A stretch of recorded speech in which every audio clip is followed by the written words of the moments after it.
Sweat. I have some sweat. And then I'll shop for another hour. Good stuff. I hereby call this meeting of Central Florida Facilitators Toastmasters Club 9958 to order. And thank you all for being here tonight.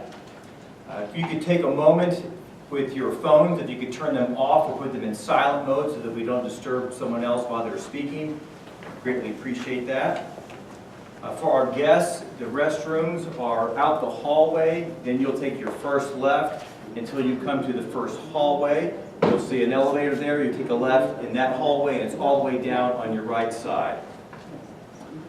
At Toastmasters, we provide a supportive and positive learning experience in which members are empowered to develop communication and leadership skills. This results in greater self-confidence and personal growth.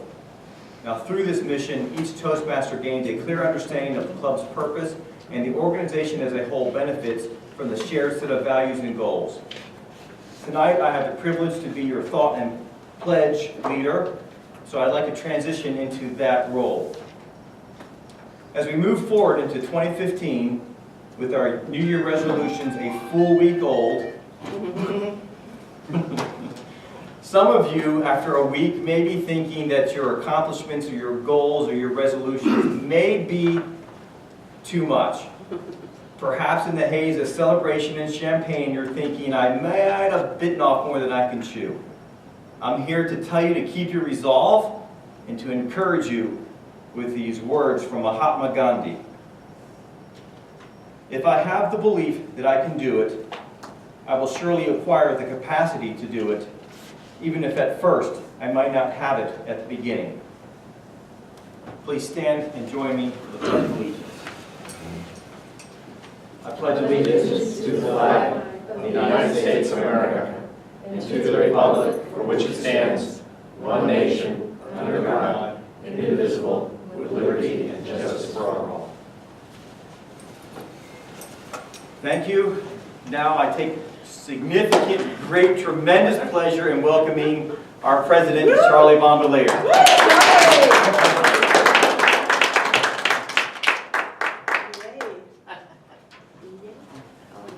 Good evening and Happy New Year to each and every one of you.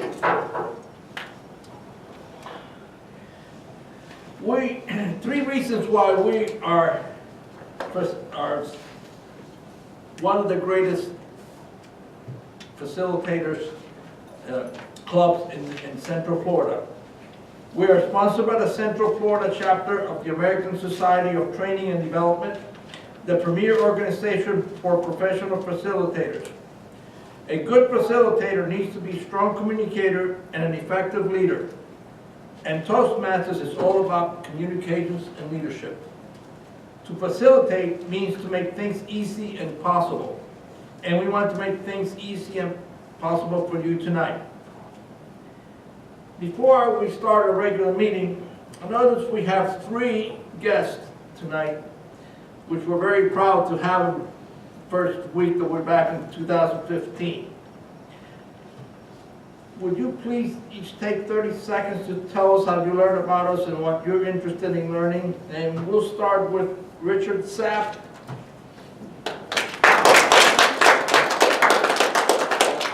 How I learned about it? Yeah. I've known about this sort of organization for a very long time.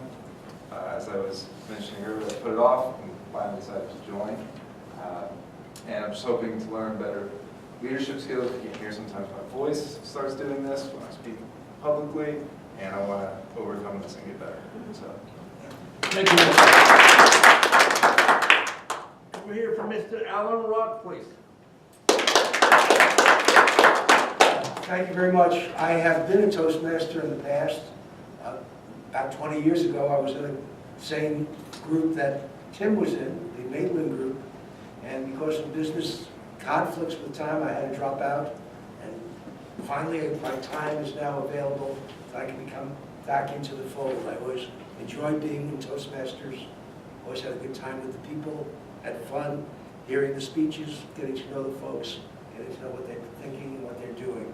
And Mr. Ricky told me about this nighttime meeting, and I said, hey, this I can do. So I'm here. Thank you. but not least, a very frequent guest and part of our family already, Mr. Tim Rickey.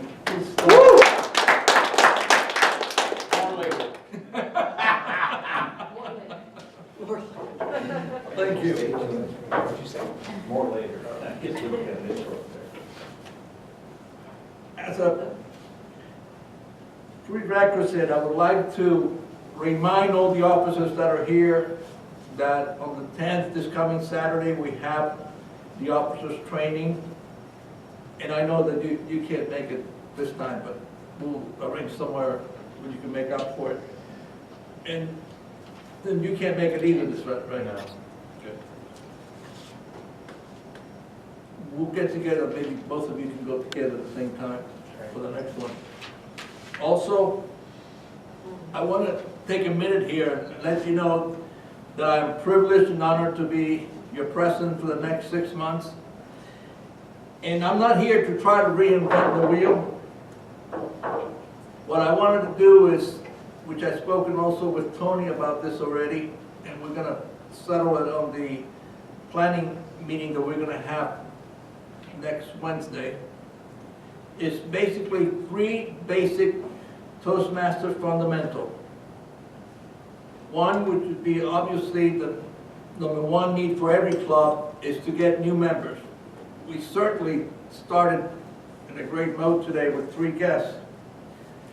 The second one is we're going to bring to light the ambassadorship. And what I'd like to do with that is work as partners. And to have them, once we got our team, to have a minimum of 3 ambassadorships per team. And there will definitely be an award at the end of the 6-month period for the team that brings in the most ambassadorship, because that's really important. And last but not least, what I'd like to accomplish is help the new Toastmasters and the regular Toastmasters to accomplish their goals by having a mentor. And we're going to, on the planning meeting, we're going to make out a guide for the mentors that we can follow to help everyone achieve their goals. Because sometimes we haven't all quite kept up to it, but maybe if we do have a guideline, we can get there a lot faster and help improve each and every one of us. And thank you again for the privilege of letting me be your president. At this time, it is my privilege to bring you one of the most popular people that I know at Toastmasters. Our Toastmasters for tonight, Mickey. And I'm going to leave it at that because I'm too nervous to say that.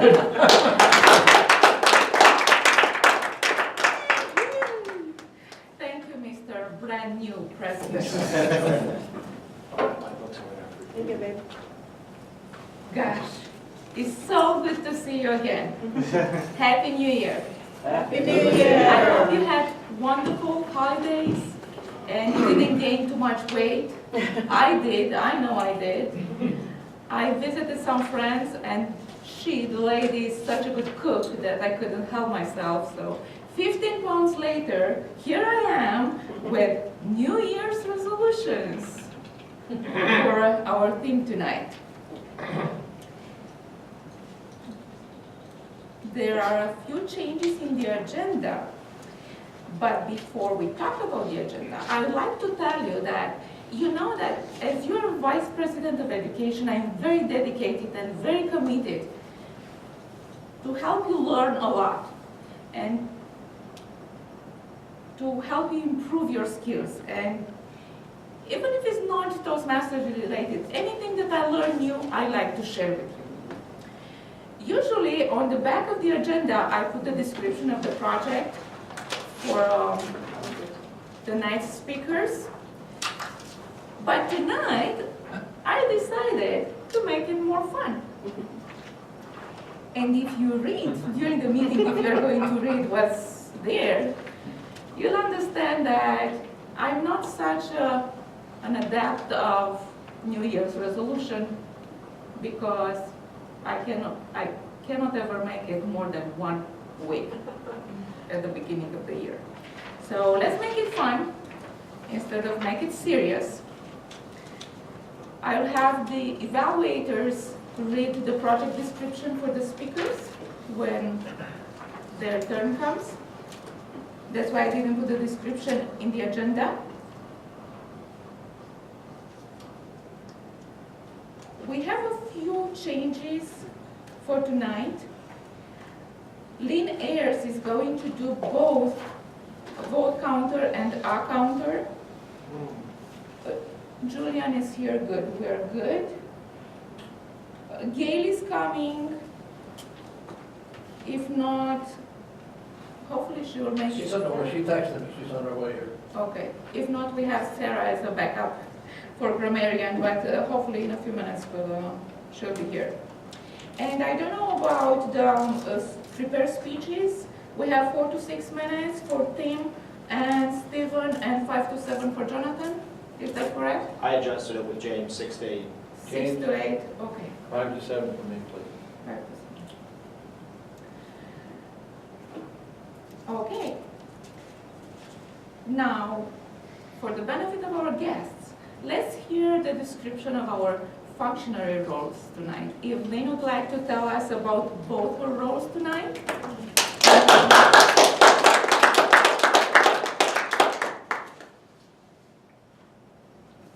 First, my role is odd counter. My job as odd counter is to keep track of audible clutches, such as and double clutches, which is the repetition of a word while the speaker thinks of his next thought. I will also note sentences strung together with bridge words like and or so, and I will sound a buzzer when any of these infractions are incurred. The fine for each infraction is 10 cents. Guests and members who have not yet given their icebreaker speeches will not be fined, but I will keep track of any infractions. As vote counter, I will pick up your ballots, which is this form here in front of you at your table. I will pick up the ballots for best speaker, best table topic speaker, best evaluator, and most improved speaker. I will tally the results for award presentations at the end of the meeting. I will also pick up any comments that you may write for any of our speakers at the bottom of the ballots and deliver these comments to the appropriate person after our meeting. Thank you, Madam Toastmaster. Thank you. And I would like to kindly ask James to tell us, about his role as a timer, please. Thank you. One of the skills Toastmasters practice is expressing a thought within a specific time. As timer, I am responsible for monitoring time for each speaker and in each meeting segment. I'll operate the timing signal indicating to each speaker how long he or she has been speaking. For our prepared speeches, to qualify for voting, speakers must speak at least 30 seconds under the range minimum and not more than 30 seconds over the range maximum. I will turn on the green light here, we'll see, at the range minimum, the yellow light at mid-range, and then once you've hit your time limit, I will put on the red light. For table topics, we're looking at least 1 minute and no more than 2 minutes and 30 seconds. And for evaluators to qualify, they must speak a minimum of 1 minute and 30 seconds and a maximum of 3 minutes and 30 seconds. The green light will come on at 2 minutes for evaluators, yellow light at 2.5 minutes, and 3 minutes for the red light. Thank you, Madam Toastmaster. Thank you. Our grammarian tonight is Ms. Gail Hill-Smith.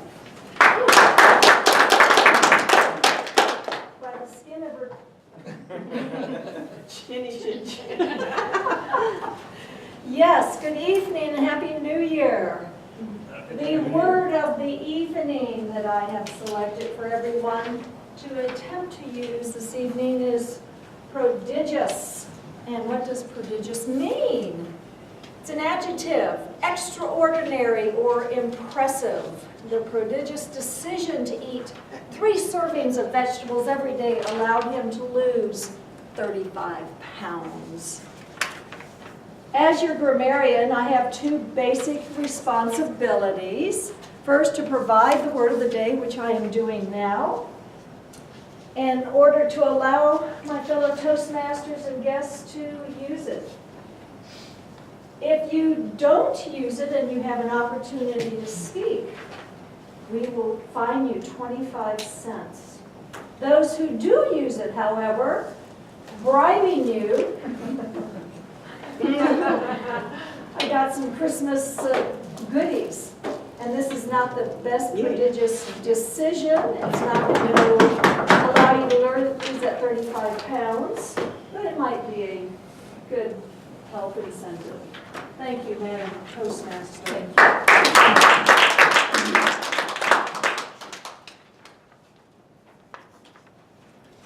Our first speaker tonight is Tim Ricky, and I'd like to thank him for stepping up tonight.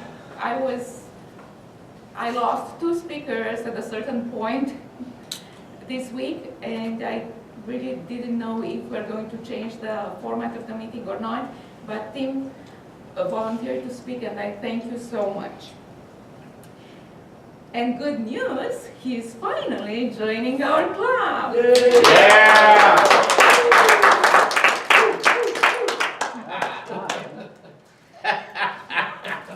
Tim Ricky is a past Area 22 governor and has completed near all requirements to receive his DTM, but has not filed needed items. Many call him a Renaissance man. His life has taken him many journeys. Tim says he was born with 2 talents. He can sing, and he wants to know everything, which leads to this list of a few of the things he has learned. He's a jeweler, gemologist, graphologist, architectural designer, trainer. He has 5 inventions, you know what I mean. He's a Kodak State winner, Army Ranger, chairperson for the Parade of Homes Judging Committee, franchise developer, graphic designer, as well as being awarded Entrepreneur of the Year and Florida Business Person of the Year. Tim shares his volunteering. He has helped brother veterans with communication skills at the Winter Park Veterans Hospital. Please welcome Tim Ricky.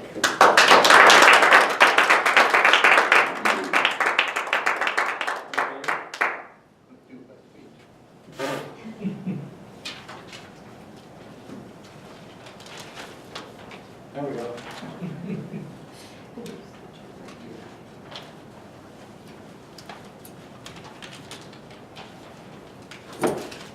This pause is a Steve Morgan pause. My father was a very successful producer. He produced 10 superstars. I'm just one, and I have 9 brothers and sisters to show you that there are more than just one that my father produced. I was born 1 block from Wrigley Field, home of the Chicago Cubs. And at that time, Chicago Bears. So am I a Bear and Chicago Cub fan? Absolutely. Even though the Cubs have not won a World Series since the 19th century. It's been that long, a long, long time. I used to go down to the corner in my little red wagon, look up at Wrigley Field at 4 years old to see if the flag was flying, because if it was, that meant the Cubs were playing that day. I go home and I give permission to my mom. I go over to the field early in the morning and shimmy underneath the gate, because I was little enough. Then I go run the bases. I was going to be the greatest baseball player in the world. What a place, Wrigley Field. We used to climb into these big tumblers they roll up tarps with. You've seen them? And we wait in them, my brother and I. Because then the groundskeepers come in after we've been there a while and start to roll up the tarps, and we'd be bouncing around inside. That was our little Disney World. And we became filthy because of all the soot and dust that's in those things. But it was fun. When I went to high school at York Community High School in Elmhurst, Illinois, met my first real positive male influence. His name is Joe Newton. Joe Newton is known around the world as the greatest high school coach of any sport. He has gone downstate with the track and field team 50 times and has won 26 times. Nobody's ever done that before. Here's the real great thing. He's still there. He is still there coaching at 86 years of age. Somebody sent me a movie of him that was done, and it's called The Long Green Line. That would be us in our green and white colors, and when you do cross country, you run as a long line. So Coach Newton was very influenced on me. I ran the 40-yard dash in 4.4 seconds when I was a kid there, and he pointed it out. He said, "What the heck do you think you're doing?" I said, "What? You ran the 40-yard dash in 4.4, and I said, "Well, isn't that good?" "Good, you just tied the state record." I can't tell you the high I had that day because I had no idea that something like that would ever occur in my life, and there it was. At 18, I graduated from high school, and the company I was working for was a shoe store in my hometown, and they said, "We want you to manage a store." 18, are they out of their mind? But I did. I managed the store. I figured out how to make it work, and actually won the award for the best store in Chicago the following year. Just paying attention to some simple things that everybody else was missing. 2 years after that, I joined Sears, and I was with Sears for a long time. But I remember the day I joined Sears. I was up in HR, and she was saying, the manager was saying, "What day do you want off?" And I said, "Well, Sunday like everybody else," because back in those days, stores were closed on Sunday. She said, "No, what other day?" "Other day? I get another day off?" This was a very strange thing. I was used to working 6 days a week, and 3 of those days were from 9:30 in the morning until 9:30 at night. You can see there's a little bit of a change there. I didn't know what to do with myself on the next day off. This is a very strange thing to me. While I was at Sears, I met Mary. Some of you heard my speech, something about Mary. It was on December 26th, I remember that. She was working squad, and we fell in love immediately. We were going to get married a few months after that, but unfortunately, Uncle Sam, well, I should say the President of the United States sent me a letter, and I just happened to have it with me. Kept this. I figured, the President signed something, you want to keep it, right? Might go on eBay, who knows? So, greetings. You are hereby ordered to report to Fort Knox for your military duty. So I was drafted into the military, and I went to Fort Jackson, South Carolina, for Officers Candidate School. When I got there, it was the 4th of July. Nobody was doing anything. They said, "Just go take a walk, take a swim, do something." So I went down to the pool and I went for a swim. I got an infection in my ear. 2 days later, it's out to here, and painful. So they let me go to the dispensary, and that's a battle, by the way, in the service. They don't want you to go anywhere for sickness because they think you're gold breaking, as they call it. So I went down, the doctor said, looked over my records very carefully, and he said, "Well, this is simple. You wrote out a little thing, he said, go to the back, and give you a shot." So they gave me a shot, and within the next 30 days, wow, Mary sent me, "Dear John," wham, 1. 2, I lost 30 pounds. I had welts all over my body, which the doctor said, "I don't see anything. You got a problem here." You know? And finally, I demanded my records because I wanted to go see the dermatologist. And he said he's not going to do that. And I said, "Well, you want to give them to me or you want to give them to the Inspector General?" He gave me the records. And while I was there, he said, "Why did you take a shot of penicillin? It says on the front of your record right here, do not dispense penicillin, allergic, and inside too." Who was this doctor? I didn't know. When he found out that, then they could finally do that. But I went to my last interview for OCS, the 13th interview, and they said, "Son, come back when you're well." And actually, that was the biggest blessing I ever had in my life. Because when I got drafted and decided to take the OCS offer, we were having this little skirmish in Vietnam. It wasn't going to be anything, just a few advisors. Well, the result would have been, I would have been a second lieutenant in combat in Vietnam. Do you know what the life expectancy of an officer is in combat? 18 seconds. True, 18 seconds. They look for the guy next to the guy at the big radio in those days. You know? Pick him off, that's the whole idea.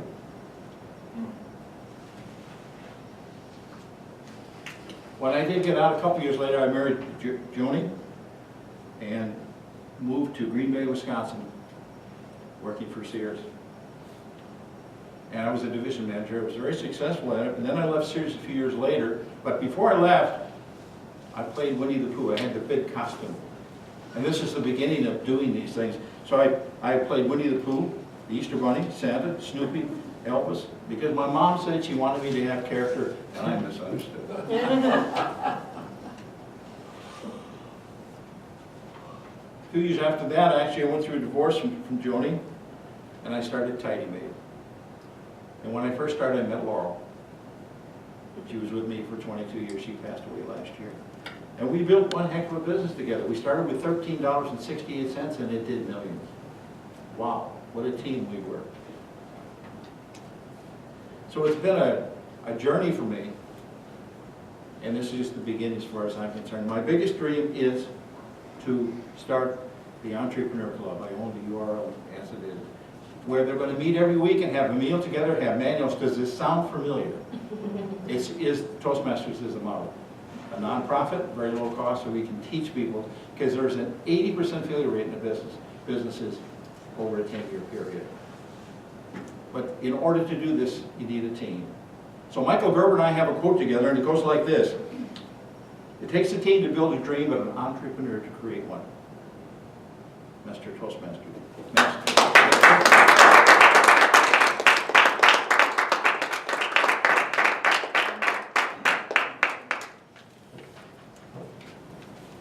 That was a prodigious performance. Thank you, thank you. I don't mind to pay the fine, but I'd rather have the chocolate. So I made sure to use the word.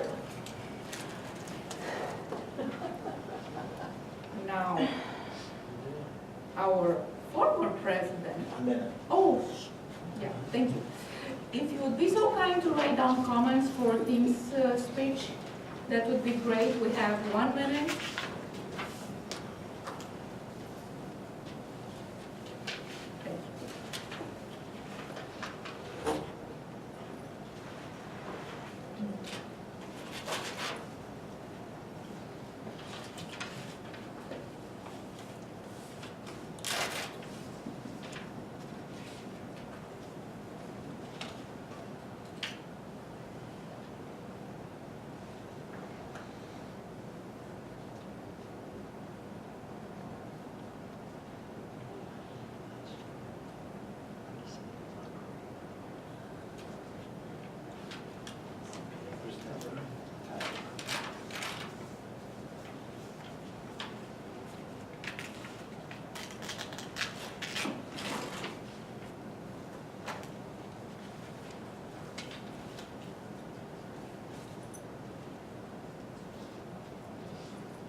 Thank you.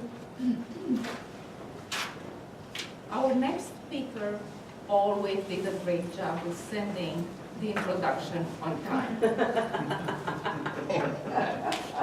And always gave me a hard time for never sending my introduction. Now, of course, continuing the tradition, he sent the introduction and I forgot to print it out. Oh, no. I'm going to read it from my phone. Teacher, who is the greatest commandment in the law?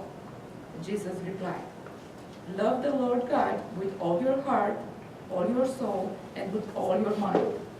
Our next speaker thought that he had it all, but what he realized in the journey was that everything was really nothing without the energy of unconditional love. Here with the speech titled God Love, our next speaker will share with us the unlikely place he finally began to learn the greatest commandment. Please welcome advanced communicator Gold Jonathan Dunn as he shares with us his New Year's resolution to live commandment 1 to the fullest.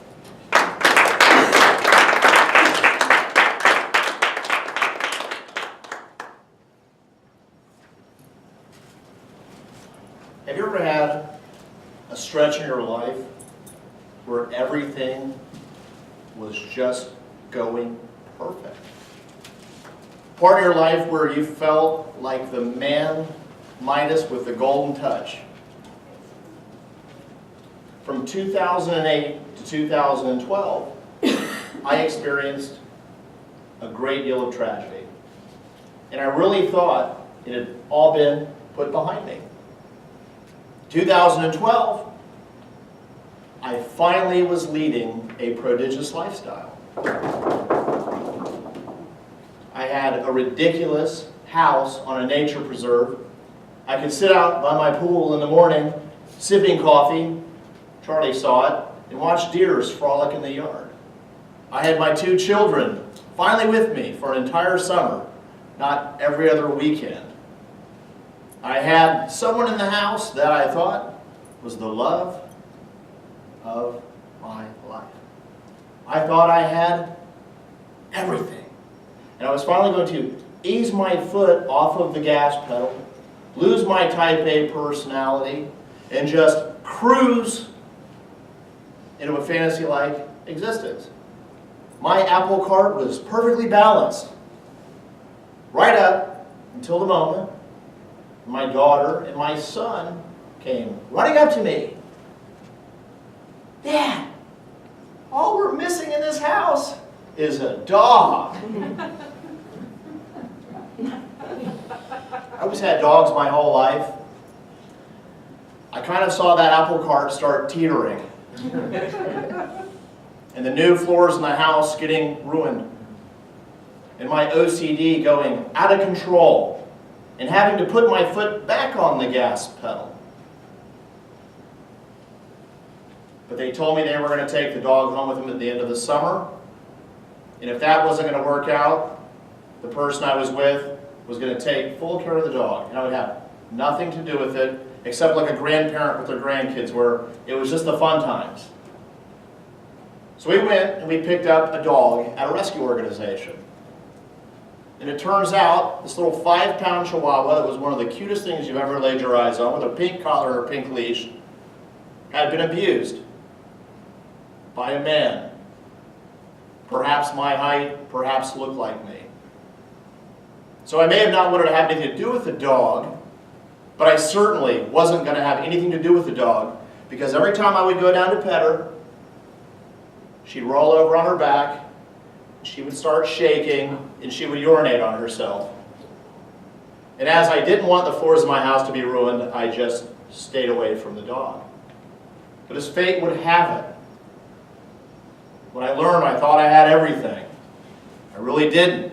Because over that summer, I would lose that house, my kids would not stay with me, I would go back to the every other weekend custody, they would not be able to take the dog, and the lady who was the love of my life, long gone. It's like she never existed. I had to move into an apartment. And because the woman had a substance abuse problem, even though I didn't want the dog, I didn't want the dog to get neglected even worse than it had been neglected. So in exchange for all the money that had been put in the house, I got to keep the dog. Even though I really didn't want the dog, but I didn't want to see the dog have any worse of a life.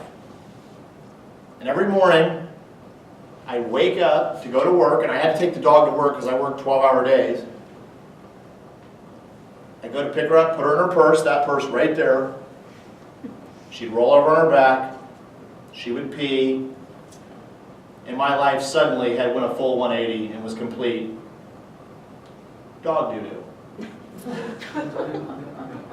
And my mind went to some incredibly dark, dark places. One morning, I went to do the routine, take the dog, put her in her thing. I was already ready for her to pee on herself, but today she one-upped it. Not only did she pee on herself, but she pooped on herself, leading me to be late to work and having to deal with this situation. I'm not perfect, and I raised my hand up, and I screamed, and I wanted to hit that dog, and I'm not proud of myself, but it's the reality. Fortunately, when my hand came back to here, anyone in the room can call it whatever you want, but to me, it was divine intervention. And I heard a voice say, "You don't know what that dog went through?" For that matter, nobody knows what you're even going through, except maybe 1 or 2 people. You are not to lay a hand on that dog. In fact, I want you to show that dog unconditional love like it has never experienced before. From this day forward. If you change the way you look at that dog, give it a chance. Your life's going to change. So from that day forward, I took her to the groomers, I bought the best treats, I did everything that I knew how to do. And here's what I got in return. Every morning when I went to work, she'd roll over and she'd pee on herself. Nothing changed. But I listened to the voice.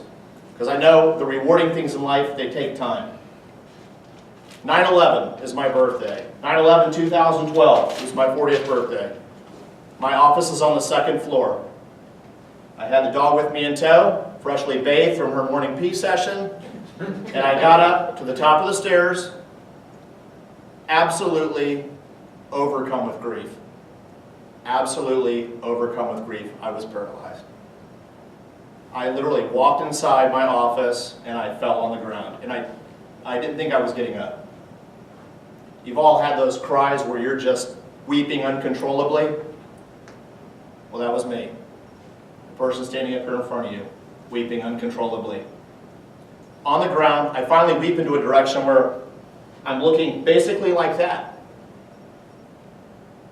And the dog is looking at me, just in this strange way.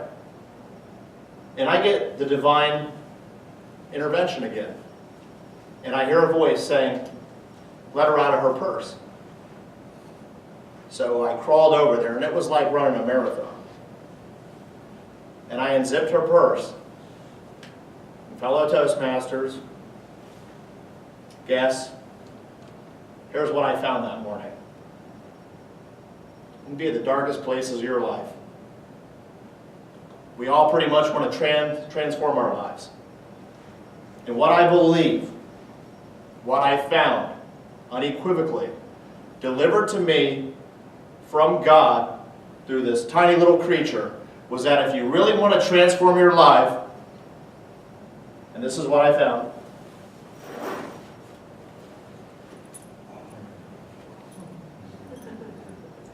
You got to show unconditional love. It is the only answer. It's the only thing that's going to change this world. So I ask you as you sit here this evening, thinking about your own life, do you got love? Madam Toastmaster.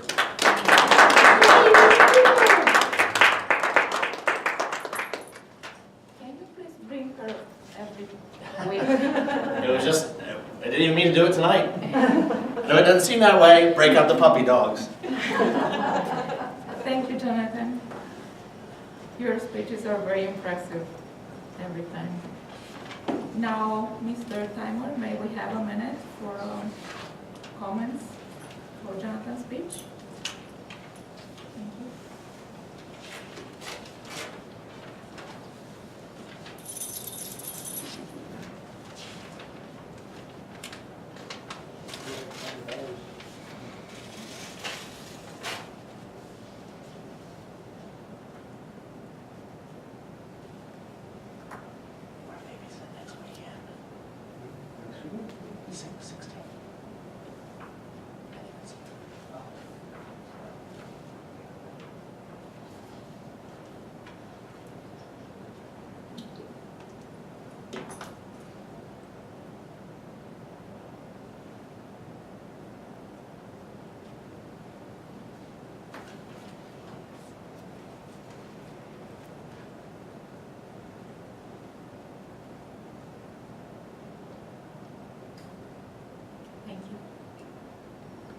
I know we are running a little bit behind, but I would like to read a list of New Year's resolutions that fit me, fit my personality very, very well. If you turn the page, it is on the right upper corner. It is that postponing from 2009 to 2011 and 2015, in my case, lose weight again, get fit next year, give up alcohol and cigarettes, drink less, small class in my case. Find a job, I found it, and I'm stuck with it. Try to be nicer to my ex-husband, never.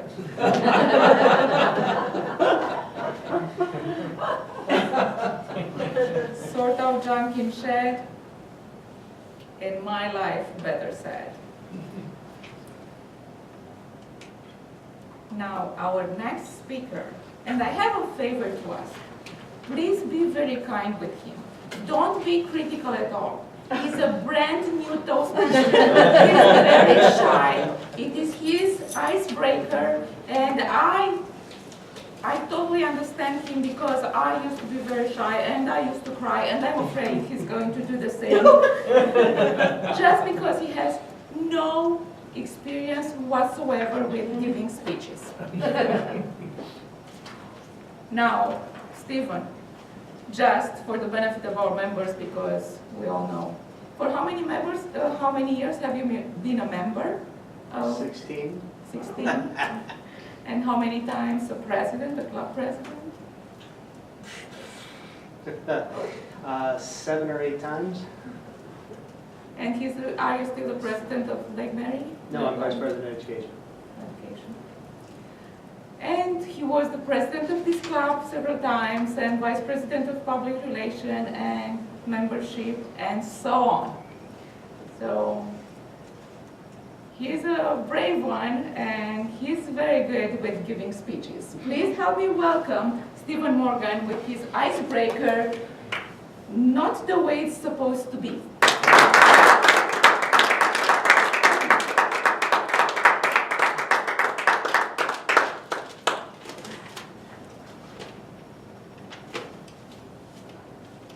I was 5 years old when my dad decided to take me to see Star Wars, the first movie when it came out.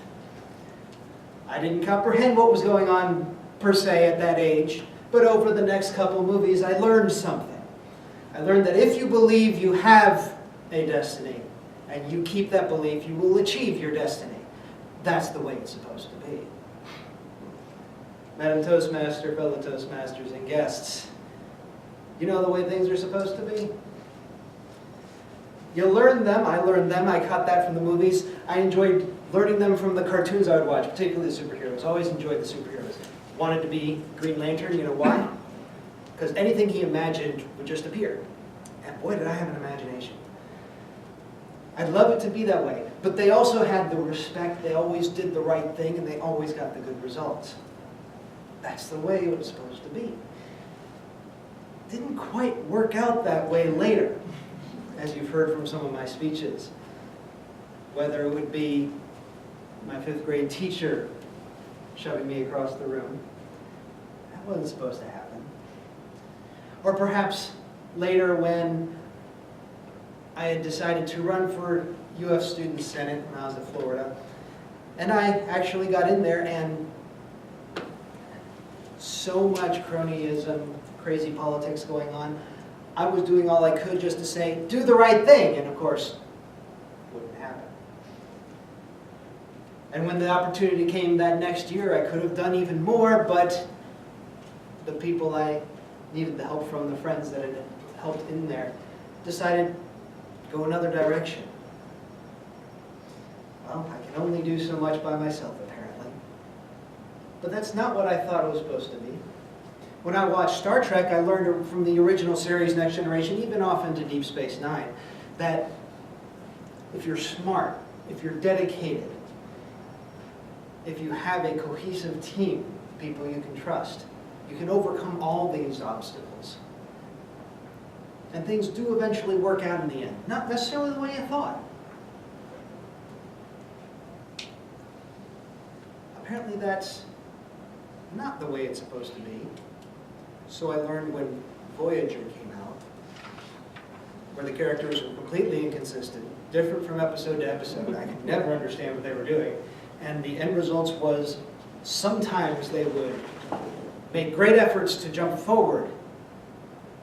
And despite all their prodigious effects, sometimes in the next episode, they would do something completely inane and set themselves back. I didn't get it. Perhaps I needed to learn a little bit more from some of my other experiences. I enjoyed playing the board games as young, particularly Risk. Risk was fun, except that when you have a temper like I do, not a good thing. Because I could have this excellent strategy and I was really good at the game. But man, if I had a great strategy going and just a series of bad rolls, suddenly I'd be throwing the dice all the way across the room. And why wouldn't people play with me anymore? This is the way it's supposed to be. No, I'm afraid not. I should have learned that actually from playing Dungeons and Dragons. Role-playing game. You can do whatever you want. It's all what you imagine. And whatever you come up with, whoever's handling the game, the Dungeon Master, decides which dice you'll roll. And from the rolls of the dice, we'll explain what will happen so you can tell your story. But that means that there's all this random stuff happening. You go in for that kill shot and you drop your sword. You're running away and you trip and you fall. Suddenly you're dead. All because of some stupid random thing? Is that the way things are supposed to be?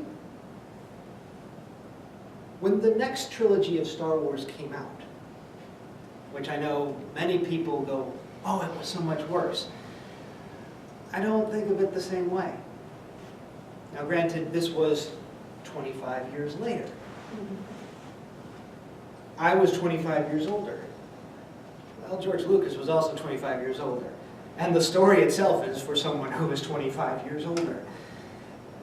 Your destiny is not necessarily what you think it is.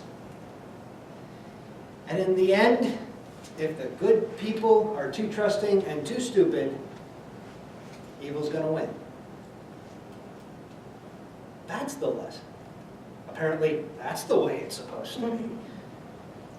It's not the way I want it to be. I always had the ideas I would be that hero. I'd be willing to do the noble things. I enjoy getting that respect, sometimes that adulation, and maybe that's why I like to get up and talk. But that's not my destiny, much as I would like it to be, because it's not what I'm good at. What I'm good at comes from that other speech, potential catalyst. Helping understand what's in each of the people around me and what they need, what I can give to help them release that potential. I love doing it. I've already used it. But nonetheless, it's what I am, what I need to learn to be. Perhaps it's destiny. Perhaps it's personality. Perhaps it's just this strange behavior and thought patterns that go through my mind, the things that I recognize around me. But all the while I keep wondering, nonetheless, this is just not the way it's supposed to be. But it is what it is. Madam Toastmaster.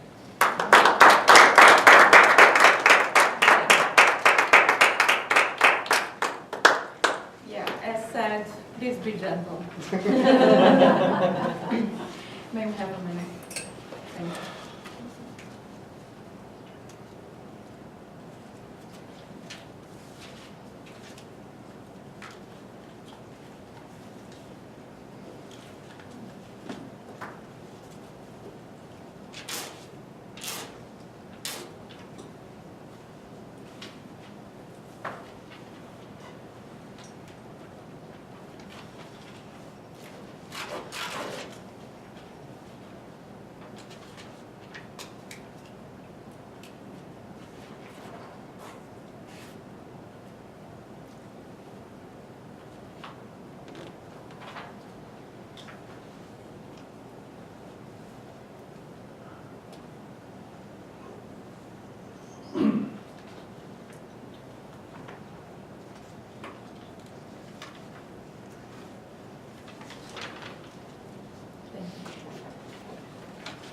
I pray I will never get to compete against Stephen. Not that we're in the same league. I'm far out of his league. You underestimate yourself, Mickey. Mhm. Yeah, that's a good New Year's resolution. Agreed. Add that to your list. In 10 years from No. now.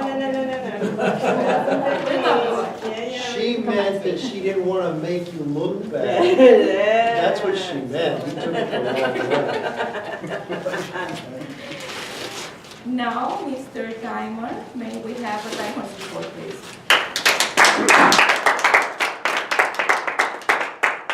Thank you, Madam Toastmaster.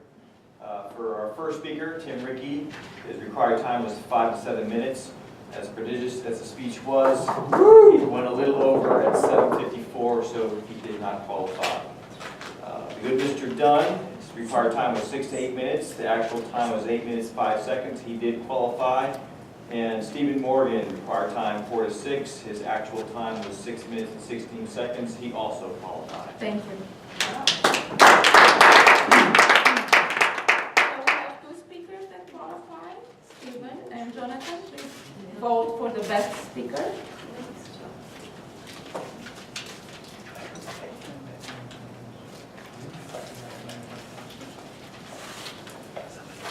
And with this, the prepared speeches segment of the meeting concludes, and we'll start the next segment, which is table topics. Our table topics master tonight has not broken his New Year resolution yet. That's because he hasn't started it yet. His New Year's resolution is not procrastinate as much. Please welcome to the lectern sometime in the next near future, Mark Lockridge.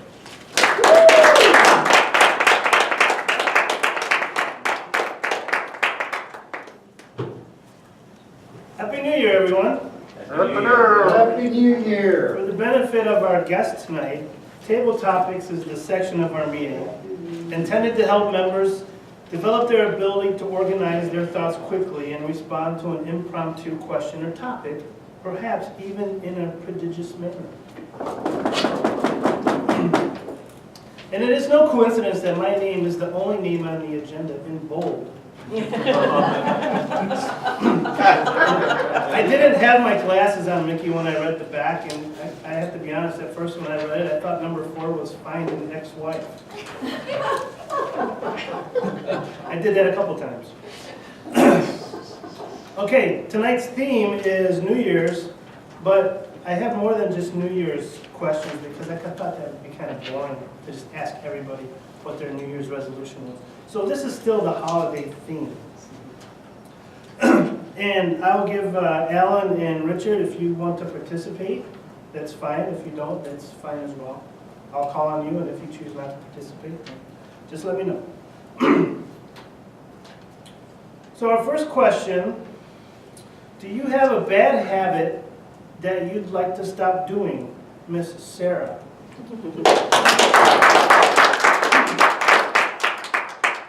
I don't have a bad habit. I have lots of bad habits. Where do I start? One habit that I don't care for is I rush very fast. And it's not hurtful to me, but it is hurtful to me because I rush my days at a really fast pace. But I do that to others, and it's not kind. I'm not sure where it comes from. I think I underestimate my commitments. I put lots of stuff in my day, and I think I'm going to get it all done. And I like those check marks on my list. But I've developed this bad habit, and I rush all the time.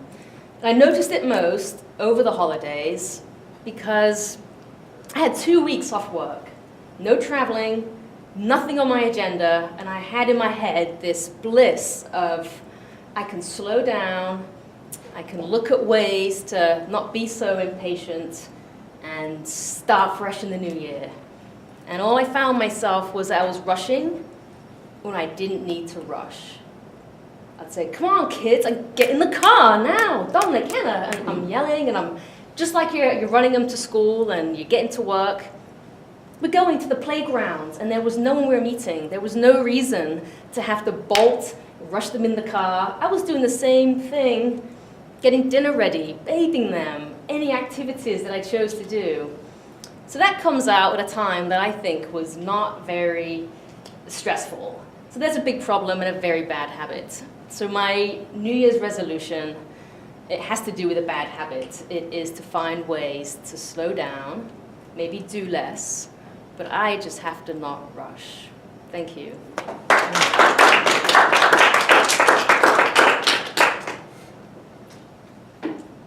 Julian, why does everybody hate fruitcake?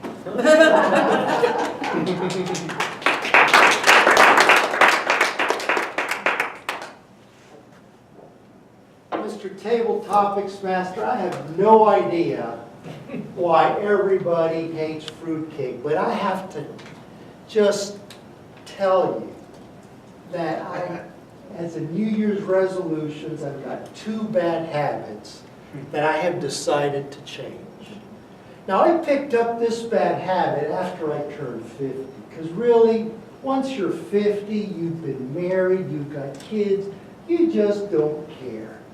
And that bad habit is, I fought a lot. So it gets to the point where you just don't want the discomfort, so you just let it out. Anywhere you are. Now the trick of the matter, which is an art, now it's an art form, I mean I've been working on this for 10 years, is that I can now make everyone believe that it's the person next to you that is the obnoxious ass.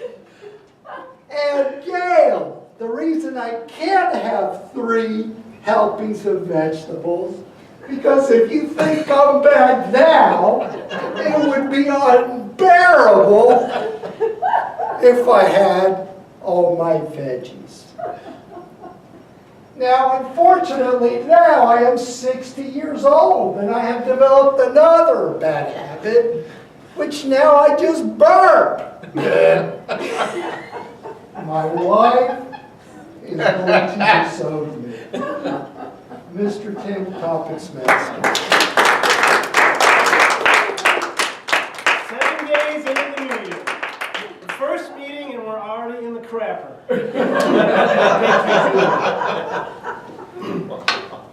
Okay, Richard, you want to take a question? Okay, do you have a funny memory from one of your family get-togethers over the holidays? Richard. Absolutely. I'm one of 4. I have an older brother, 2 younger sisters. Parents have been married for 32 years. We live in a large house, all of us under it. Lots of holiday memories. The best one that I can remember, we used to have at St. Bernard. His name was Bentley. My mom's dog, she loved him very much. We dressed him up as a reindeer, and we would dress up as Santa Claus and hit a hockey ball down the street and stand behind him, we were 4 or 5 years old, and let that dog tow us as children all the way down on our roller skates to the end of the cul-de-sac. We did that for hours, I remember, one Christmas. And unfortunately, the dog has since passed. We have new replacement pugs, which do not operate the same way. However, the memory of doing that as a family with my brother and sisters is something that I think will always happen.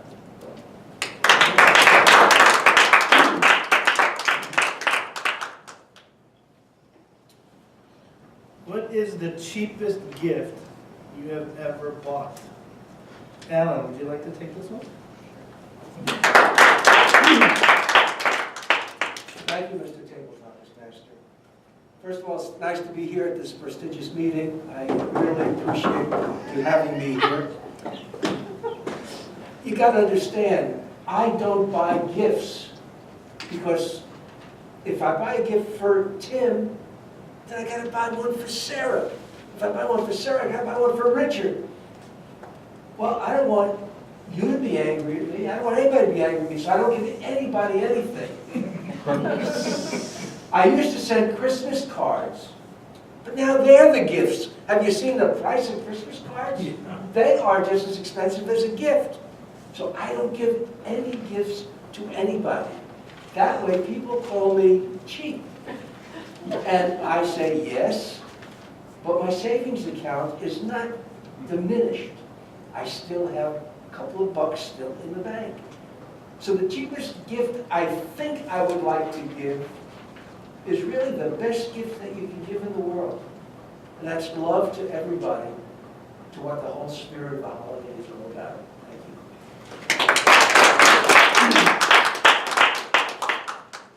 How are we doing on time, Charlie? Timer? We doing okay? We're at the end of time on the agenda. Okay. Now, I was in the military and I was taught if you didn't want to do something in the military, do not tell your superior officer that you don't want to do it, because they will assign it to you right away. So with that in mind, Miss Lynn, I have to give you a question, because the first thing you said to me was, don't give me a question tonight. There are two roles over here. No, This I isn't- need help. This is an easy one. Have you ever had to make the same resolution more than once because you keep breaking it?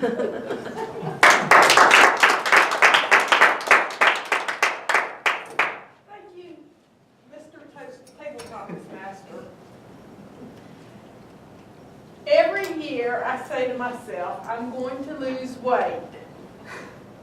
Here I am, still, I won't say how many pounds overweight, with the same dilemma. This year I have decided that I am not going to tell myself that I am going to lose weight. I am going to try to get myself into the gym and darken the door of the gym more often than 5 times this year. We're going to shoot for 6.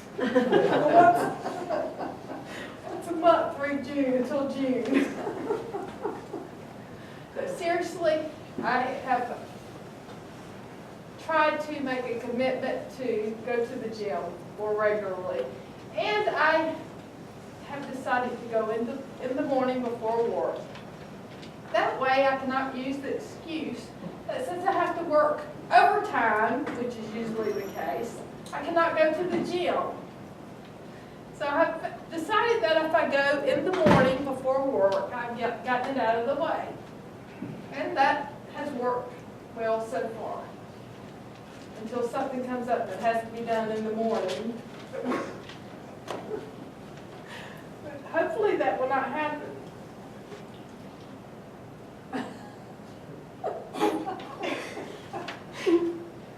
So,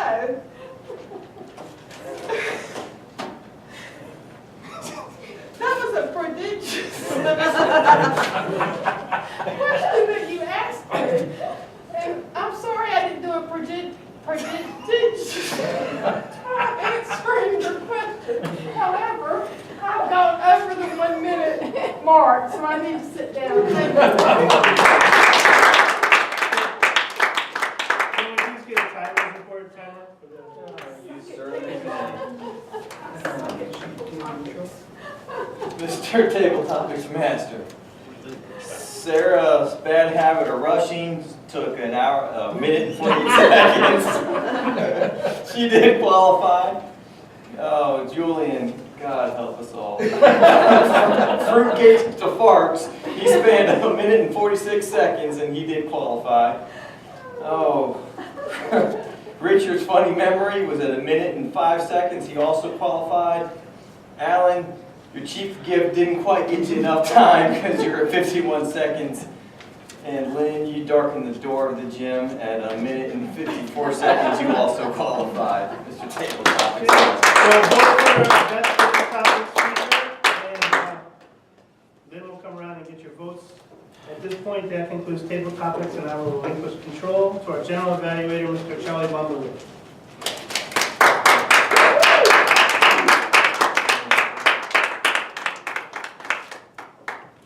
For our guests, general evaluator's job is to basically give the evaluation of how the meeting went from start to the very end, or almost to the end, which we will do after the evaluations. Our first evaluator has been a member of Toastmasters for 9 years. During this time, she has received evaluations and given a few evaluations. Giving evaluations were always the most difficult part of Toastmasters for our evaluator tonight, and she is still learning the art of evaluation. She knows that it takes practice to get better, and is practicing her evaluation skills tonight. Please help me welcome our evaluator, distinguished Toastmaster Susan Morgan.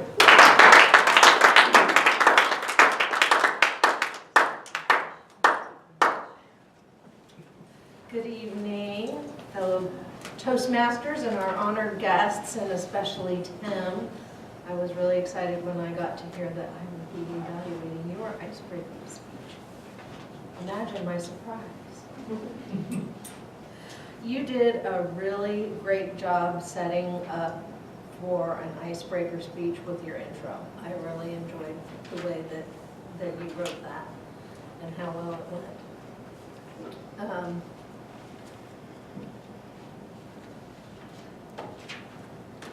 The thing I really liked, one of the things I really liked was you had really good eye contact, you had gestures, which is something that you are supposed to learn in future manuals, but this time you've already done a couple of things here and there. You told stories, and that's the biggest thing that I liked. You told stories about the Wrigley Field, about your military service, about your service with Sears, and how you ended up coming around to be playing Elvis and Pooh Bear and whoever all else that you portrayed, which was really nice. That meant that we got to know you a lot better, and was what the whole project was about. A couple of things that I thought you could change or make a little better were, number one, you didn't need notes. You know these stories, so you didn't have to use your notes. In fact, you didn't really even look down much at them, so you didn't need them. So maybe you could have even come out in front of the lectern a little bit and let us see you. Another thing that I thought you could probably do is, instead of telling several little stories, maybe take 3 of them and make them a little bit bigger, and that way we would know more about you through those stories. But also, it being an icebreaker speech, the little stories also worked. But it's just another option on how to get more out of a different speech. And the other thing that I thought that you could be reminded of is that I thought it was particularly funny when you said you were having a Stephen Morgan pause. I thought it was funny. I'm married to him. I've seen him speak a million times. Most of us have. But there's a few guests in here who are kind of like going, huh? What's that mean? So just be aware of that. But in all this, your whole speech, I just totally thought you did a great job. I loved hearing about Wrigley Field and being able to get rolled up in the tarps, and that being your Disney World, and getting 2 days off. So that was a lot of fun, and I enjoyed getting to know you better. Thank you, Mr. General Evaluator.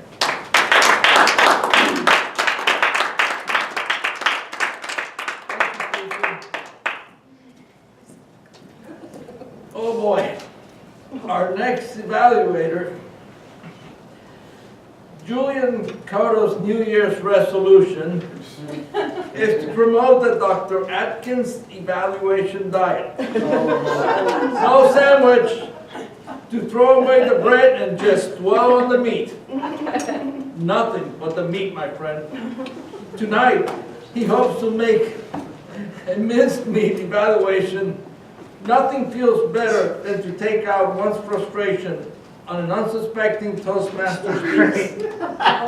Please help me welcome Julian Cotto. He delivers his 32-ounce T-bone steak evaluation with no trimmings on Jonathan Dunn's speech.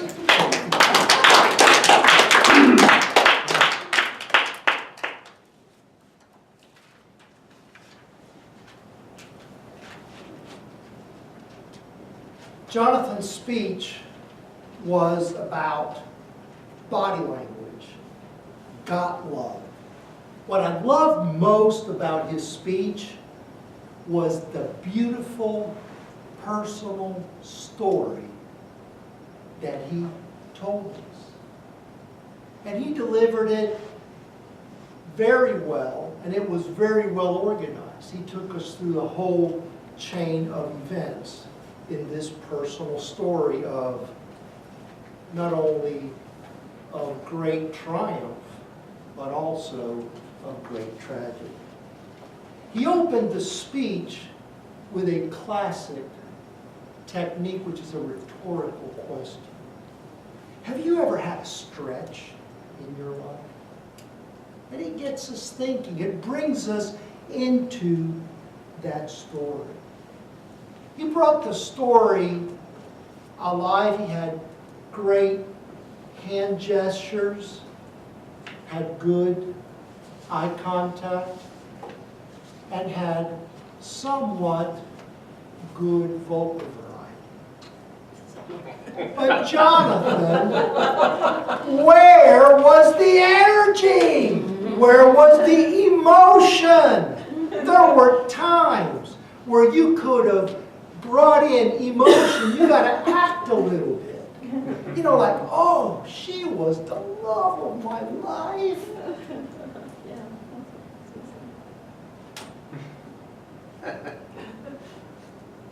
What does it feel like when you just are paralyzed? You got to bring it down. You got to use your voice. Your energy has to go up when you're happy, down when you're on the floor crying and you're paralyzed. And then you just stop. Take that long pause. Make us feel your emotion. It was a great speech. You did great delivery by the book. If you bring, you need to, you know, like an actor, they got to feel that emotion so that then we can feel the emotion along with them. And if you were to get that right, this would be a perfect and a beautiful speech. It was a beautiful speech, but you could take it one notch up. Thank you, Mr. General Evaluator.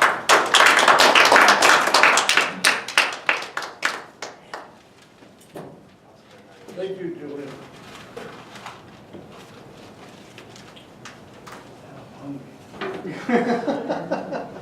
Toni Gittles is entering phase 2 of her bionic woman life. After 2 successful joint surgeries, it's time to live. Her goal and New Year's resolution is to work out with Jonathan Dunn a minimum of 2 times a week, go ballroom dancing 2 times a week, and lose 15 pounds by her 65th birthday on January 27th. This year. Yeah. She has been dancing and working out 2 times a week for the past 3 weeks, has lost 5 pounds since Christmas, and is committed not to be derailed by this goal. No more pain, no more limping and moaning. She welcomed the new year with 2-hour ballroom dance program at her mother's retirement community. Booyah! Please welcome Toni Gittles.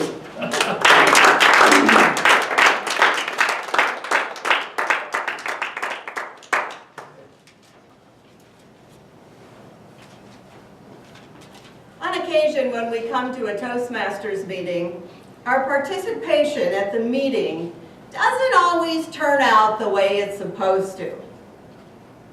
Stephen, tonight, I believe your speech turned out just the way it was supposed to. You gave a prodigious performance. Let's look at some of the strong points, and if any of you want to learn public speaking, you want to model Stephen in these areas. He's very good at structure, at creating an opening that gets your attention, at creating the body, and then having a close that makes you think or that wraps it up.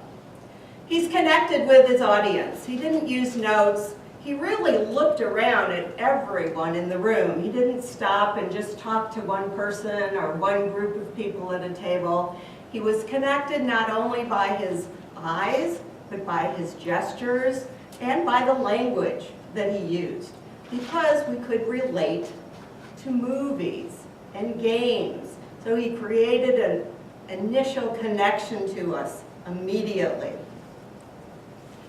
One of the things he did really well that often doesn't happen in an icebreaker is his use of movies and games to relate to us. He didn't just give us a chronological history of his life and tell you what he'd done so far. He actually used the movies to connect his theme throughout the speech. He also, by doing that, gave us some insight into his beliefs and how he thought it was supposed to be in life. Another thing that he did well was the very specific examples. Now, I don't know the game Dungeons and Dragons, but I've heard about it. But he gave enough information so that I understood his point. I haven't seen all the movies, but I saw the beginning Star Wars. But it was, again, it was enough information, so it didn't matter if I saw the whole movie. He made his point, and I was able to connect with him. There is something that I found that I thought you could improve upon the next time, and that was your closing. It didn't quite tie in to the theme. I like that you told us what you realized you were good at, helping people release their potential. And then you said something about destiny, personality, and the strange thought patterns that go through your mind. Now, I know you and I've heard your speeches, but I thought you left us hanging a little bit there. It didn't wrap it up the way it could have wrapped up, and now I'm waiting for your next speech to learn more about you. But overall, we learned a lot about you. You have an imagination, you like movies and games. There was an incident with your 5th grade teacher and with other people at the University of Florida, and you wondered why people wouldn't play with you. Stephen, it was a great icebreaker speech. You did what you were supposed to. We learned about you, and you have a lot of strengths going into your next speech. Mr. Evaluator.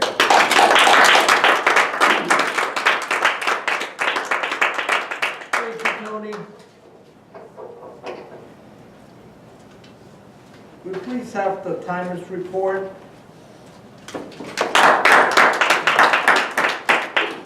Mr. Toastmaster, Susan Morgan's evaluation was at 3 minutes and 15 seconds. She qualified. Julian Cotto's evaluation was at 2 minutes and 47 seconds. He also qualified. And lastly, the bionic Miss Skittles, her time was at 3 minutes and 22 seconds. All three qualified.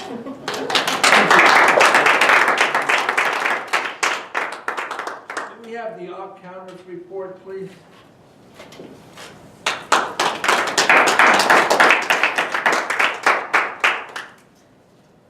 Alrighty, our first speaker, Tim Ricky. I detected one it was very, what's the word? Yes, thank you. What was it? Prodigious. It was very faint, but I did detect it. I also detected 2 ands, but you did a very, very nice job. Really enjoyed it. Mickey, 1 double clutch. Sarah, 1 and. Richard, 3 I's. Susan, 1 I, 1 double clutch. 7 ands and 3 so's. Toni, 1 and. Thank you.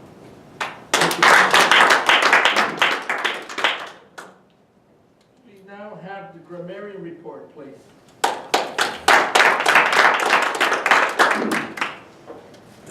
We had a prodigious use of our language this evening, but before I get into some of the very colorful phrases that were used this evening, I would like to pass this around.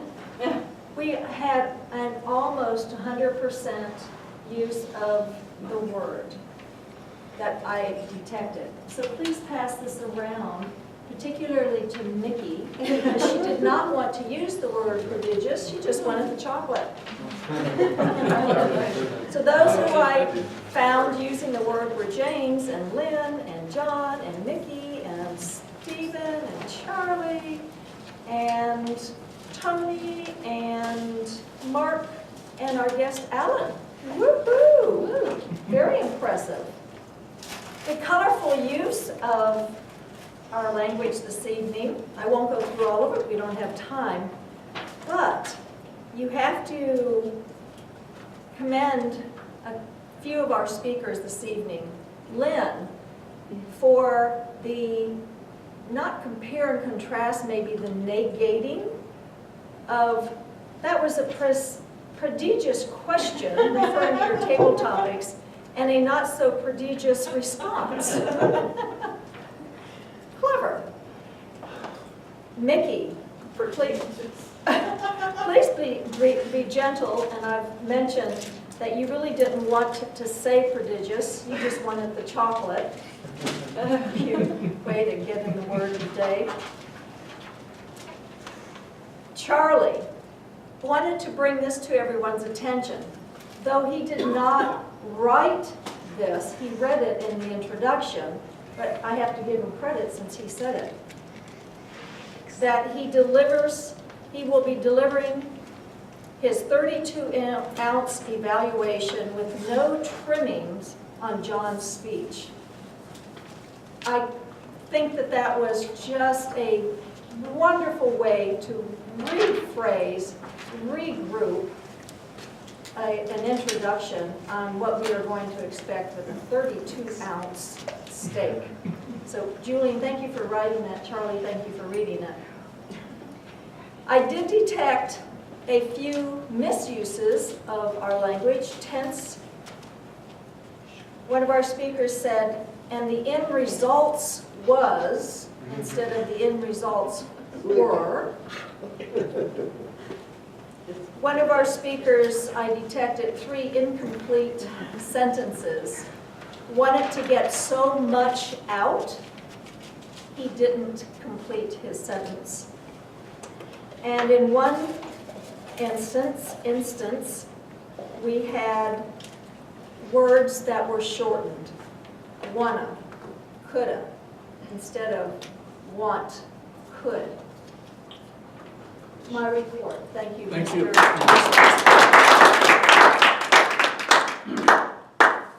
While I give my evaluation, would you please vote for the most improved Toastmaster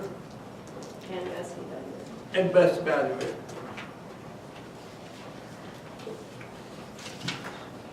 As far as the meeting went, it started on time. It's really important to start, and I want to thank James because this is the first time he's ever done that here at Toastmasters. I think all the speakers were prodigious in their speeches. I'm very impressed, especially at the beginning of the new year, that everyone here that spoke, well-dressed, were very professional in their speeches, and the same goes for the evaluators. All the evaluators were very well prepared for their evaluations. I also think that I would like to really emphasize and encourage everyone to let's keep this up as far as the dress code is concerned for our club. Jonathan, I'm not talking about you. I'm not looking at you. You were real good today. It wasn't in jeans. That's right. And as far as the evaluators, they did a tremendous job in evaluating all the speeches. They picked out the right things to say, and they also gave thoughtful things for their next speeches. And that's part of what the evaluators should be doing in each evaluation. I'm very impressed that you got up and did it. You did a very good job, by the way, Richard. And also, you did, I'm glad you're a part of the team now. This concludes the evaluation, and I'm going to introduce you to the president. Please, welcome. Thank you.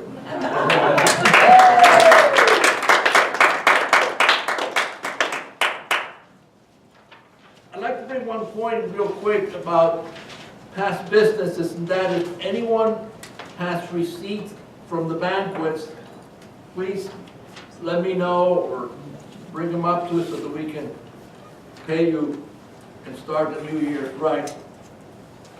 Is there any other old business that anyone wants to bring up? Okay, is there any new business as far other than that we're going to have, again, this coming Saturday, the officers training, and the officers that are here, please remember next week we're going to have a planning meeting so that we can get going on hopefully the aspirations that I have.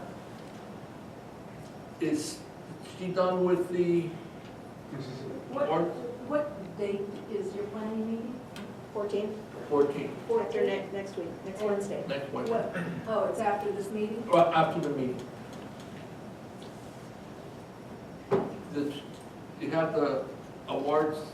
Vice President. Oh, they're still. Vice President of Education. Next week's schedule. Next week's schedule. Who has, Mickey, do you have next week's schedule? It's going around. Let's go around. Why haven't seen it? It's not 100% blank. Thank you. For next week's schedule, we have a speakers, James Riggs, and we have openings for 2 more speakers. Table topic. James has a long speech. You might not want to. His is, that's right, 1 more speaker. His is 14 to 16 minutes. Thank you.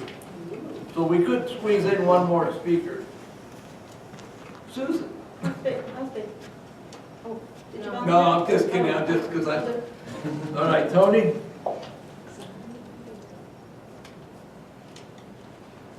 Okay. Table topics master for next week, John Dunn. General evaluator will be Stephen Morgan.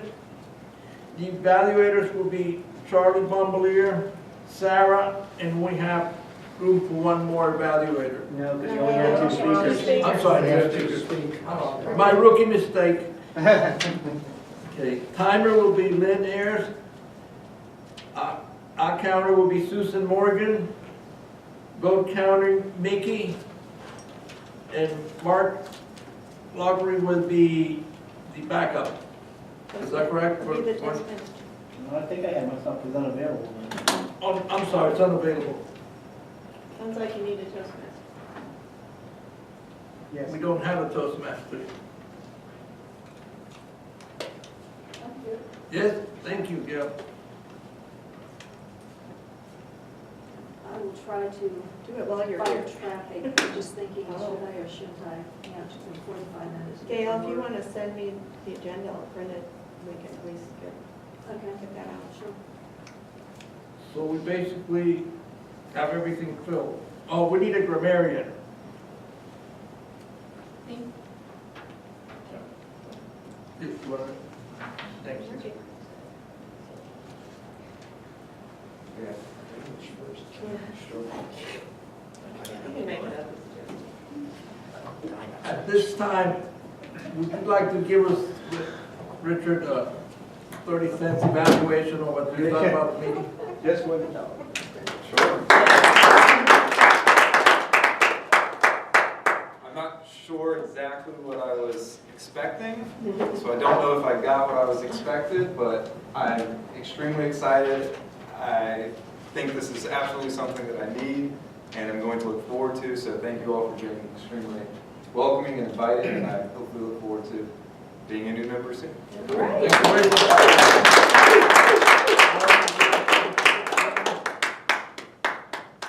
As a former Toastmaster and going back 20 years ago to being at meetings, I must say that the speeches tonight were excellent. I appreciated John and your dog and your whole story. I appreciated you taking us to the movies. I've known Tim so long, it's hard for me not to appreciate him because I've known him a very long time. Overall, I got to say this was one of the finest meetings, finest evaluators I've heard. I love the table topics. I love the way it was all handled. So thank you very much for having me.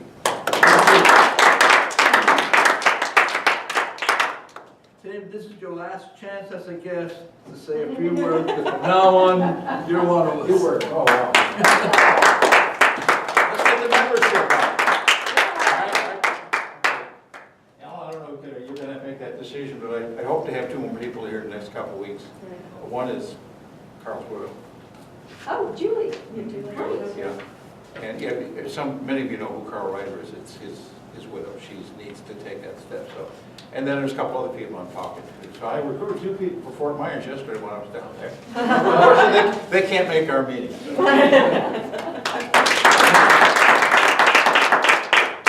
But wait, I invited Gloria Esteban, which some of you know. Gloria, yeah, she's back. Used to be She's coming back. Oh, It seems actually she was going to come today, but she got delayed at work. But she texted me that she'll be here next week. So that'll be nice. She wants to get back in. Oh, no. Do we have the Awards. awards?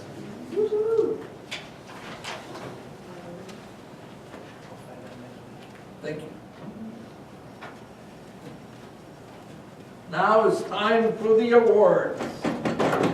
Yes.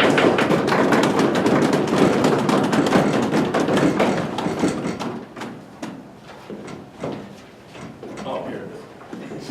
Oh, the biggest one is this. Okay. I'm not sure what order they go, so obviously the best speaker's the last, but You're the president. so I can decide, right? Executive President. decision. Okay, Best Table Topics Award goes to Mr. Diet Julian Toni.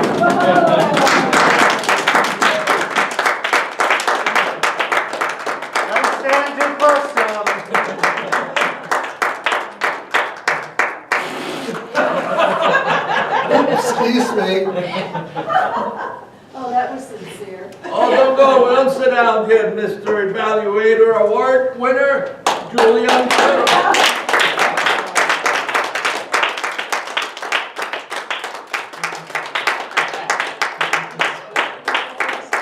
The 32-ounce T-bone steak evaluation, buddy. You know, I could have given them all to you, but I want to help you on your diet. So for the Most Improved Award, would Julian Cotto please come up?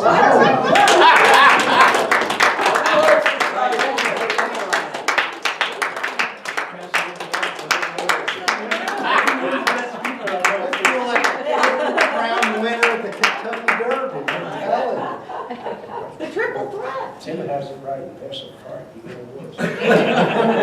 Now for the Tim Chastain Award. This person, during the holidays, I had to run to Fort Lauderdale several times because my daughter had a baby and we wanted to help her out. And without even myself knowing anything, she had the agenda done for me, 99%. So I want to give my gratitude to Mickey Dumitrescu.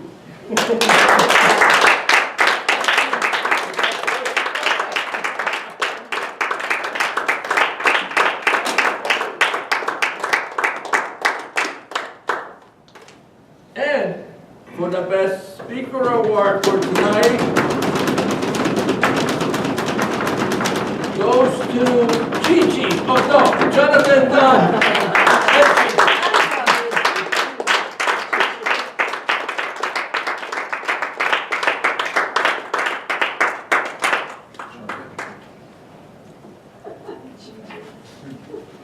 Is there any other business? Does anyone else have anything before we conclude this meeting? Well, I'm impressed that this is my first meeting as president and I didn't get run out of this room. So with that, meeting adjourned. Always have it one day. Mike. Sanjeev. Nice to meet you. Well, yeah, book a bride.